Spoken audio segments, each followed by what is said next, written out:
Well, Linda, I have a feeling that all of us are going to get a few plugs here and there now that Wendy Rose Williams has a Soul Wisdom show once a month there at the Seattle radio station, and I'll ask Wendy to talk about that in a little while. First of all, though, Wendy, I'd like for you to tell us what your thoughts are on how to determine whether it's best to publish a physical book, an e-book, an audio book, or all three formats.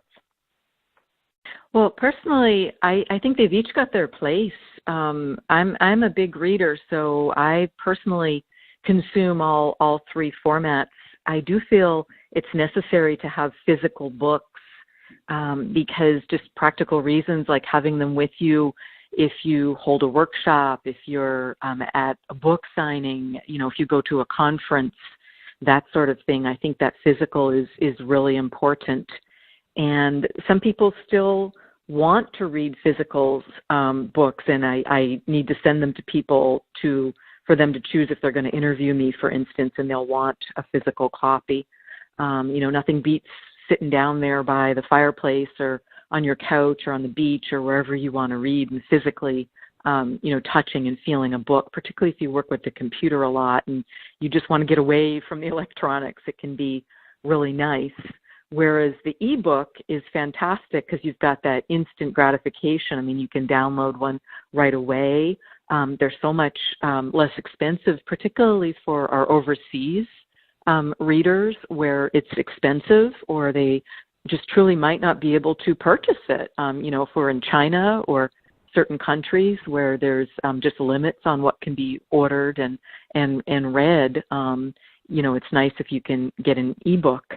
And audiobooks are just a new love for me, getting back to that old-fashioned storytelling and just being able to do it and listen to it while I'm commuting or doing housework or whatever, and I don't have time to physically, read, but I can be listening to the book. So I do see a use for all of them personally, and I'm looking forward to turning my books into audiobooks and narrating them.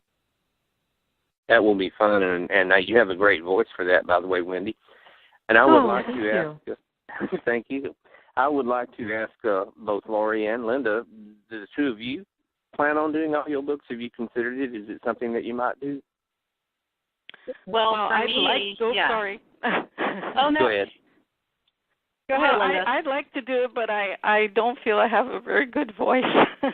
I don't think I could read my book very well, so it would have to be somebody else to do it for me. How about you, Lori? Are you going to do some audiobooks? I would really like to turn that second book that I was going to publish through BookBaby. It's titled Lizzie.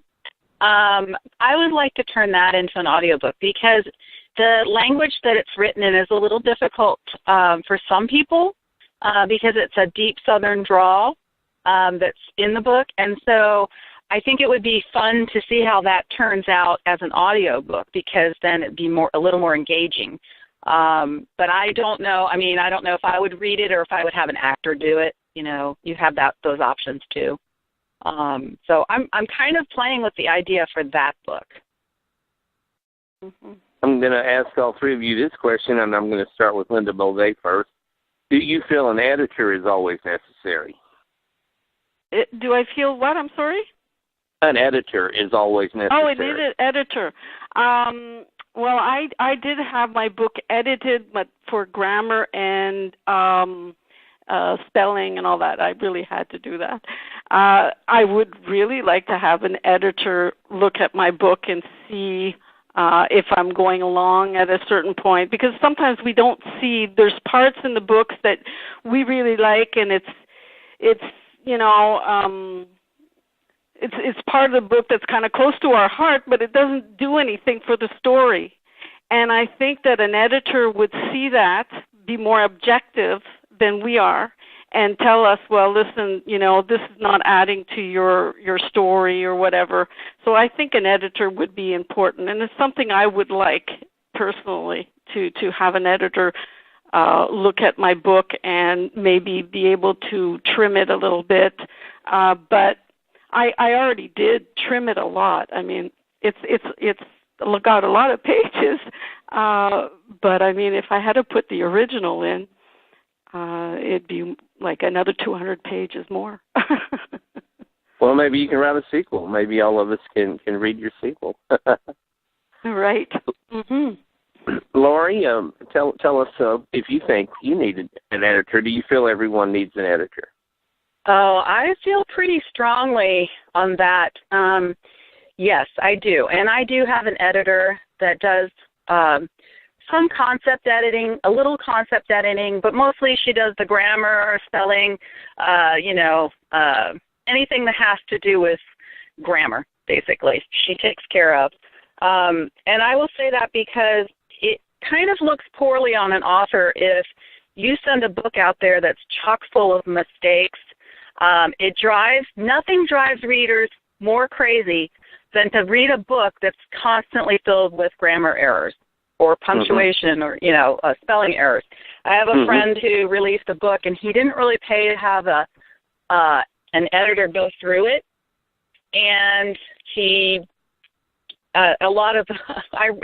actually let me read some of his book, and when I read it, I was like, oh, you need to pull this back, and you really need to hire an editor. It's really worth it. And so, yes, I do totally agree. I think it behooves one to do that. Wendy, would you like to weigh in on the editor question? I agree. I think an editor is absolutely a key part of the team. I did not have an editor, an outside editor, and my mom was able to play that role for me, so I'm very grateful to her. She's a big reader, and she had done some editing, and she's got strong grammar and spelling skills, so she was able to do a lot of cleanup. And she also was able to tell me if I was being redundant with certain points, or if I suddenly was making these big leaps or assumptions that people could follow what I was talking about. She was crossing over into some concept editing without, really knowing that. She also called out when I was using terms or jargon, too much metaphysical woo-woo. She would call that out and say you either need to, have less of that, or just give it a good one-sentence explanation and just be more clear, what you're talking about. So I think an editor with someone playing that role in one way or another is essential for a quality product. Lindy, I'll let you go first on this one, too. What about beta readers? Did you have beta readers? I love beta readers, people who are reading that final manuscript for you.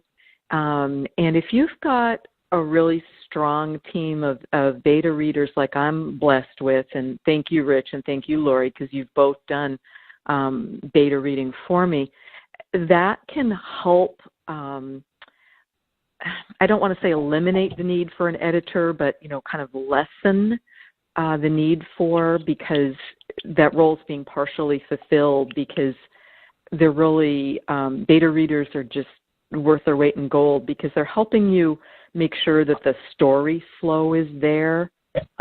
So what I've communicated to beta readers is don't look at the spelling and grammar, et cetera. Just read the story, enjoy the story. Does it make sense? Is it engaging? And then you really can start to tighten up so you can be more spare with your prose. Lori is really good at being to the point, and I'm the opposite. I'm verbose, so I've had to learn to really get to the point instead of describing all around Robin Hood's barn. So beta readers are just a big deal to me. Wendy, did you know all of the people that you considered beta readers, or no? I didn't. I was fortunate, Linda. Some of them I knew personally. Some of them were author friends or other friends, and some of it was once I had the manuscript ready, I just put a post up on Facebook and said, "Hey, getting ready to publish my first book," and I gave the back jacket description and said how many words it was, how many pages, and when I would need feedback by, and just said, anybody want to read it? Okay. And people just stepped to the plate from that. And then, I just kind of vetted each person who volunteered a little bit. And what I learned to do, because I've done this twice now because I'm getting ready to publish the second one, I learned to write a short questionnaire, so a 10-question questionnaire for the beta readers so that it was easier for them to know how to give me feedback, and it was more actionable, useful feedback to me. Okay, neat. Oh.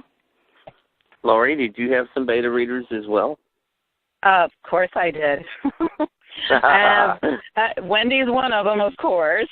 And my suggestion, too, is when you have beta readers, make sure that you trust them, because you're giving them your baby. You're giving them your manuscript to read. And I know that this is kind of out there, but, there are people that will take your story. There are people that will plagiarize, change a few things. So you have to kind of be very careful. I have a select group of friends that are my beta readers right now, and they're pretty blunt with me. And like Wendy was saying, I'm very to the point with my stories because I have to be. I write short stories. I can't be all over the place. They're not a novel. They're short stories, so I have to be very short and direct and to the point. And so I love my beta readers, and I'm constantly using them. Mm-hmm. Linda Bove, did you have some beta readers as well? Well, to tell you the truth, I didn't even know what a beta reader was. But I did have some friends that did read my book, and even when I was writing it, I would give it to a friend, and they'd read the part that I've written and all that. So, I've had friends read my book, and you did have beta readers. Like, yes. Go ahead. That would be beta readers, I guess. I just didn't know the expression of what that was. And Test now readers. I'd like to ask each of you, and I'll start with you, Linda Bove. How did you create your cover art? Well, I used to work in art, a graphic artist, and I realized that I can work on Photoshop and different programs and all that. So I kind of put it together. It's not perfect, but it's better than a lot of different covers. But I would like to have a professional cover done for it, But I think the one that is there is good enough for now, And Lori, tell us about how you chose the cover art for your 6 different books. Well, I'm an artist myself, and so my first few books, I had someone do the cover art for me, and I paid them to do it. And then my next few books, I actually did the artwork for. And so I used... Yes, and you do wonderful artwork, by the way. I've seen your stuff, and it is fantastic. Oh, thank you very much. I appreciate that. So for me, I like to do my own, and I use Microsoft Word has I actually went online and learned how to do cover art using Microsoft Word. It was pretty cool. I just went on YouTube. It's funny. Mm-hmm. It's funny the things that you learn on YouTube. But anyway, I did that, and then I used a converter program to change the artwork to an acceptable file to upload for CreateSpace. Wow. Wendy, tell us about your cover art. I'd be happy to. I just want to return quickly to Lori's point about beta readers or test readers and trusting them. Yes, of course, that's important because things can be plagiarized.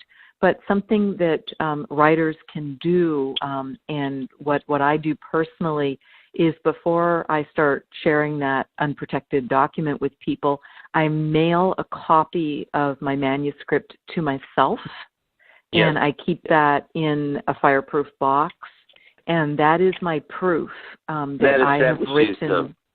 Copyright. Exactly. That establishes your ownership. It sure does, yeah. Exactly. So that's just a simple thing you can do. And then, yes, of course, you follow your instinct, and that's just worked really well for me. But regarding the covers, I think it's important.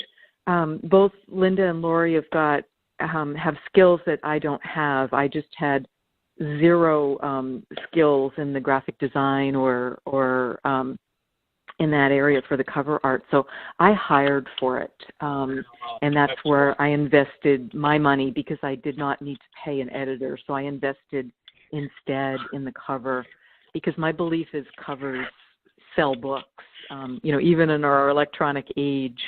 So I hired Leilani Dornbush at customcoverpro.com, and she just does a phenomenal job, and she's just really talented, and she's specifically trained for that. And she's got art, both the fonts for your title and your name, et cetera, as well as the type of art that she's got available that people can't easily find or create. So I just think it made a difference for my cover.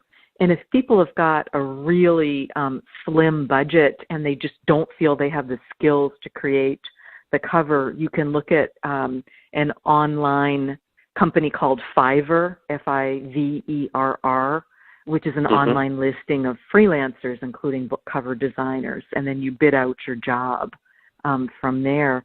And you can also use Fiverr to look for beta readers and just pay a small amount of money. Again, you just have to, establish your trust and what you're looking for and establish your copyright. But I've been just really, really happy to have someone that I work with so well, and just really am happy with to create those covers, because we've already got the next couple of covers planned for the next few books, Leilani and I. So it's just great when you find a partner like that.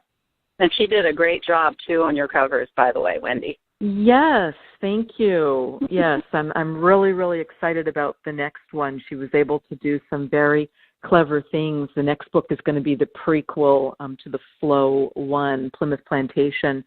And she was able to take some stock art, but then really, really change it. And she did some custom photography. She posed her daughter as the main character with her back to the camera, and she dressed her to match my character in the book back in the 1600s. She swapped out the boat, so it's an appropriate, period-appropriate boat ship, and she just really did a superb job. I'm very excited to get that new book out in the next few months. Okay, I'm going to go to Linda Beauvais first for the next question. Did you do your own formatting and proofing work, Linda? Yes, I did. And that's quite a job to do. But Create Space tells you exactly what the measurements should be of your margins and everything. You choose the size of your book. My problem was that I think I was in centimeters and they were in inches or something like that, and it didn't exactly correspond, so that when I'd go to the proof, it kind of messed it up a little bit. So the proof is sort of like a program that it's like a book, and you turn the pages, and you have to turn the pages, every one of them, to see if everything is lined up, like if your chapter is at the top, and sometimes, I got a double space there instead of single space. So you have to look at every page, and when you change something, well, you're changing everything that's afterwards. So you really have to do the changes from the beginning of the book and then follow up till the end of the book. And it's a long, long process. And I'm about to do it again because I'm changing something else on my book. So, because in my book at one point there's conversations with a spirit guide, and I had put it all in capitals. And I submitted my book at one person. They said, "Oh, you can't do that. Putting a whole conversation in capitals, it's like someone is screaming at you." And I just wanted the conversation to stand out. That's why I had put it in capitals. And now, while I'm changing that, I'm putting it in italic. And I hope that's okay. And so now I have to do this formatting, putting it back, but it is going to take me, a few hours to do. But you have to be patient.